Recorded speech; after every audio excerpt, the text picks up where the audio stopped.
Hello, everyone. Thank you so much for tuning in to my podcast. This is Dumb Old Dad, and my name is Clint Carter. I have a YouTube channel and I have a podcast. I have a bunch of other websites too, but I have this podcast so I can bring to you some stuff that I've learned over the years being a dad. And I call myself the Dumb Old Dad because that's what my kids think. They think the dad doesn't know anything. He's really not that smart, and they're way smarter than I am. But every once in a while, I'll do something or say something. They'll look at me like I'm the dumbest person on earth, and then they'll find out, well, Dumb Old Dad was maybe right. I think Dumb Old Dad was right. So I wear it as a badge of honor that I am the Dumb Old Dad. So, on my podcast, I bring up some experiences and some anecdotes and some stories about my life and what's happened to me as a dad. And today, I thought I would bring up the idea of having a family password. So, in our family, when we had young little kids, we put down a family password. And a family password can be, for example, a funny word. It can be a pet's name, a dog's name, a cat's name. It could be just a random word that everybody knows, or it could be like a word that, like a saying, or it could be a somebody's nickname maybe. Anyway, what you do is you sit down with all of your kids and your spouse, and you say, okay, we are creating a family password, and this is the password. So let's say that it's couch. The family password is couch. So let's say you're at school, and someone besides your mom and I come to the school to pick you up. There's an emergency, and they have come to pick you up to take you somewhere. Well, how do you know whether you can trust this person? It may be a family member, it may be a family friend, or it may be like the principal or somebody. And how are you going to know whether they were sent by mom and dad? So we tell them all, the only way that you can know for sure is if they know the family password. So if we are in an emergency and someone needs to come pick you up, we will tell that person that the family password is couch.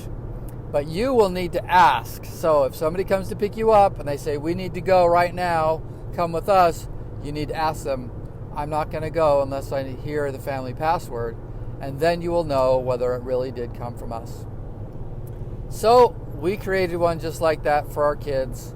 And as they were growing up, we kept, every once in a while, we would ask if everybody remembered the family password, and they would, and it was good, but I don't think we ever used it.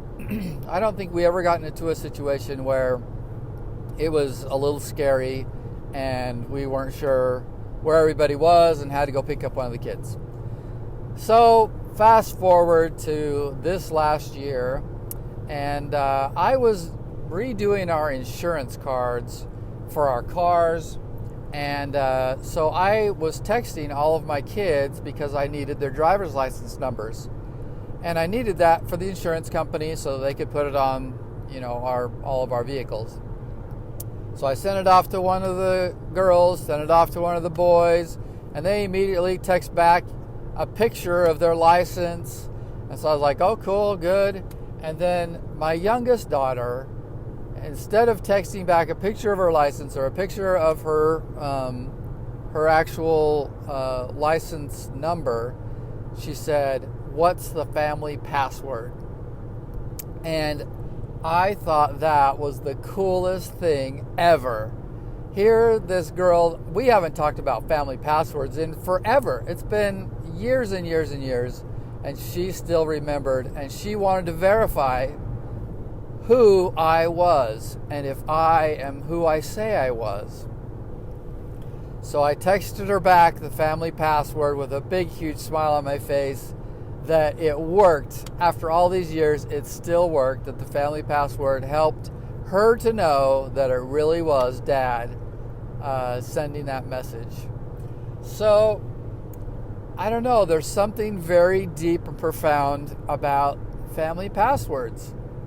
Something that only me and her knew, and we could pass information between each other and know for sure who was on the other end. And in this day and age and time where anybody could be anything, you could be texting somebody across the world or emailing somebody from wherever, Nigeria. Somehow you need to verify that they are who they say they are. And sometimes you can't ever know. You really don't know who's on the other side of that. This family password does. It verifies who you are. And I don't know, it is emotional to me that we have to do that even today in our day. But it was really cool and sweet to have her verify who I was through a family password. So I encourage all of you dumb old dads out there. I know it's a silly thing, and your spouse or your kids will probably think it's so dumb. But I would bring them all together, and I would sit down and I'd say, look, we need to create a family password so that you know if I'm calling, or if I'm sending somebody, or if mom is sending somebody, or if mom is calling, or mom is texting, and you need to verify if we're really who we say we are. And then pick something that all the kids will know, all of them will remember, something maybe even that one of the kids picks out, and then it'll be something that everybody can use. So get a family password, tell them all about it, and hopefully you never have to use it. But if you do, it will be a beautiful thing. It will be magical. It will be a great thing for your family. So that is my podcast for today. Create a family password for your family so that if there is an emergency, you can verify who you are. Thanks again for listening to my podcast today. This is Dumb Old Dad. I have a YouTube channel, so if you'd like to see what I look like, and if you'd like to see some of my silly videos, go to youtube.com and then type in Dumb Old Dad, or go to youtube.com and type in Clint Carter, and you'll see my videos, and please subscribe. So thank you again for listening, and we'll see you next time on Dumb Old Dad.